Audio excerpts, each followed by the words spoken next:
हजारों साल नरगिस अपनी बेनूरी पे रोती है, बड़ी मुश्किल से होता है चमन में दीदावर पैदा।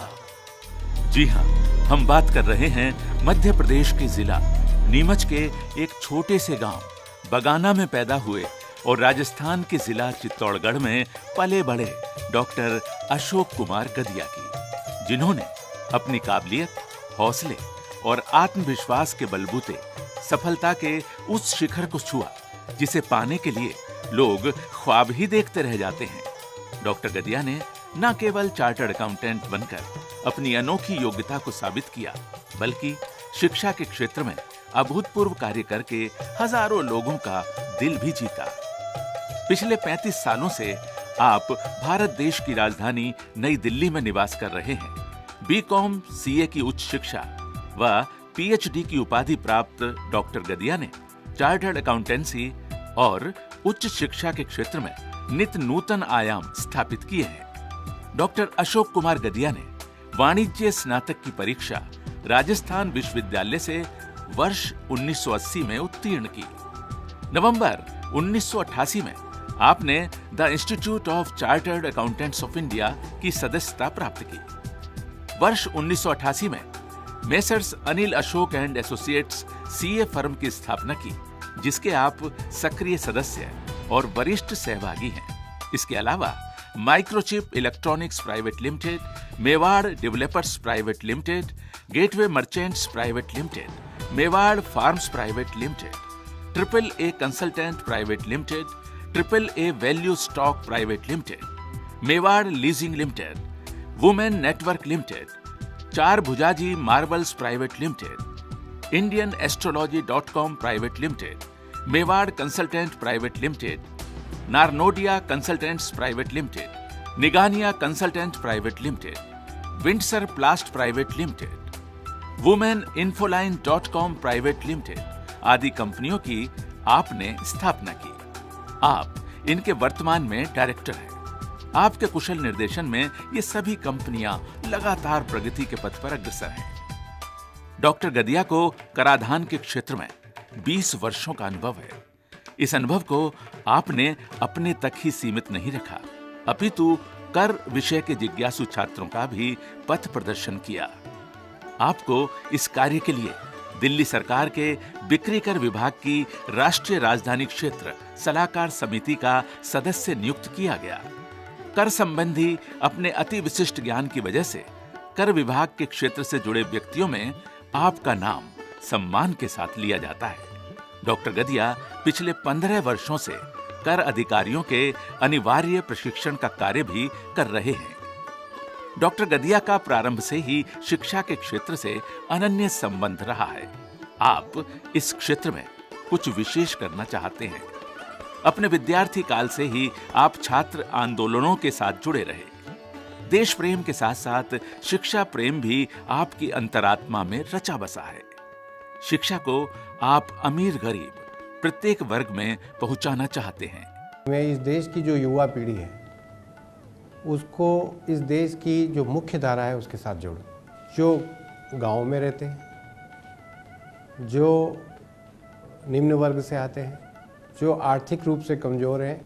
मेरा ये मानना है कि इन युवाओं में असीम प्रतिभा है, लेकिन इन्हें संवारने का मौका बहुत कम मिलता है। और Mewar education society, Mewar university, Mewar institute, ये तमाम संस्थानों में एक ही विचारधारा है, रीचिंग टू अनरीच। अपने जीवन काल में इस क्षेत्र की जो कमियां और परेशानियां नजर आईं, उनके समाधान का आपने दृढ़ता के साथ व सुनियोजित ढंग से निरंतर प्रयास शुरू किया।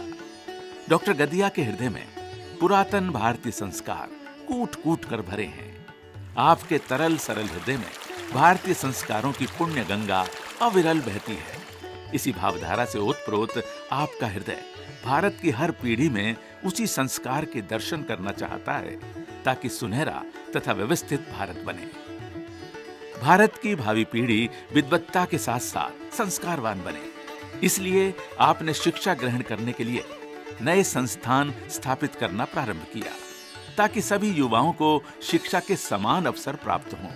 आपका उद्देश्य है कि कि शिक्षा संस्थानों में आध्यात्म विद्या की नींव पर भारतीय शिष्टता के संस्कार, देश प्रेम, लोक सेवा, संसार के पुरातन और नूतन शास्त्र, ज्ञान विज्ञान व शिल्प कला आदि के विभिन्न विषयों की वृद्धि हो। इसी उद्देश्य की पूर्ति के लिए आप दृढ़ता के साथ निरंतर गतिमान हैं। वर्तमान में डॉक्टर गदिया भारत के विभिन्न संस्थानों के महत्वपूर्ण पदों पर आसीन हैं। आप इन संस्थानों के पदेन अध्यक्ष एवं सदस्य हैं। मेवाड़ विश्वविद्यालय Chittorgarh Rajasthan, Mewar institute of management sector 4C Vasundhara Ghaziabad, Mewar law institute sector 4C Vasundhara Ghaziabad, Mewar girls business school sector 4C Vasundhara Ghaziabad एवं Mewar college of engineering Gangrar Chittorgarh के संयुक्त सचिव और Aryabhatta college of engineering and technology Dola Baghpat Uttar Pradesh के आप सदस्य प्रबंध मंडल हैं। संस्थान एवं समाज की प्रगति में आप अति महत्वपूर्ण भूमिका निभा रहे हैं। आपको सामाजिक, शैक्षिक, प्रशासनिक एवं व्यावसायिक क्षेत्र में उल्लेखनीय सेवाओं के लिए अनेक पुरस्कारों व सम्मानों से नवाजा जा चुका है। आपकी अद्भुत सूझबूझ के बूते मेवाड़ संस्थान आज नित नूतन प्रगति के नए आयाम स्थापित कर रहा है। डॉक्टर गदिया का मानना है कि देश में सामाजिक परिवर्तन एवं उत्थान तभी संभव होगा जब युवा पीढ़ी जागरूक होगी और उसकी सोच में आमूल-चूल परिवर्तन होगा। विद्यार्थियों में देशभक्ति की भावना के साथ साथ भारत की शिष्टता, संस्कृति, सभ्यता तथा शाश्वत मानवीय मूल्यों की रक्षा के लिए आप प्रतिबद्ध हैं। डॉक्टर गदिया प्रत्येक युवा के मानस पटल पर भारतीय संस्कारों की अमिट छाप को अंकित कर देना चाहते हैं। आपके जीवन का परम लक्ष्य है कि आप युवा पीढ़ी के साथ रहकर ही कार्य करते रहें। तो ये दोनों यूथ है जो हिंदुस्तान के यूथ है, स्वामी विवेकानंद और सुभाष चंद्र बोस। स्वामी विवेकानंद ने कहा कि मुझे 100, सिर्फ 100 नौजवान मिल जाए। कैसे नौजवान? कर्मठ, ईमानदार और ध्येयवान।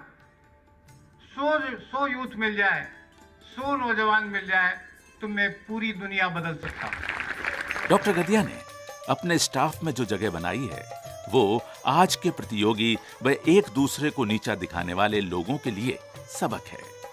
स्वयं स्टाफ भी मानता है कि आपके हृदय में हर किसी के प्रति उदारता, निश्चलता व स्नेह का भाव सर्वदा रहता है। हमारी शुभकामना है कि प्रभु आपको असीम शक्ति प्रदान करे। हम आपकी बात को आप ही की स्वरचित कविता आज का युग धर्म के माध्यम से अभिव्यक्त करें तो उपयुक्त होगा। आपके अनुसार हर काल खंड में हर समाज, देश, जाति, समूह का एक युग धर्म होता है। उसे उसी युग धर्म के अनुसार चलना होता है।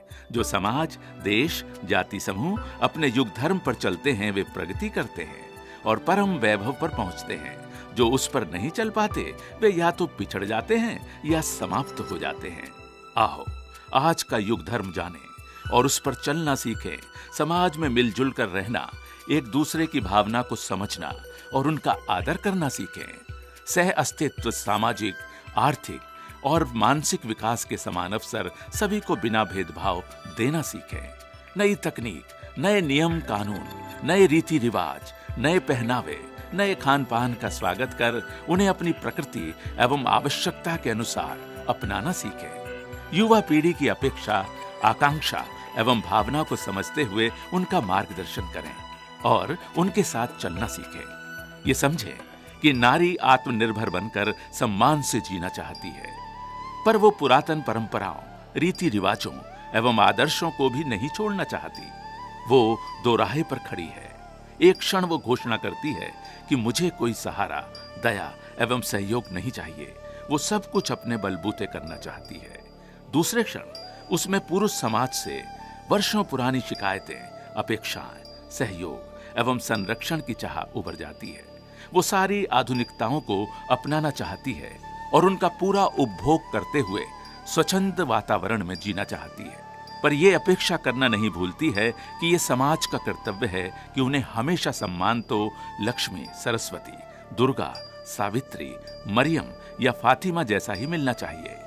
पुरुष समाज उस बदलाव की प्रक्रिया को समझे और अपने अहम को गलाते हुए इसके साथ चलना सीखे।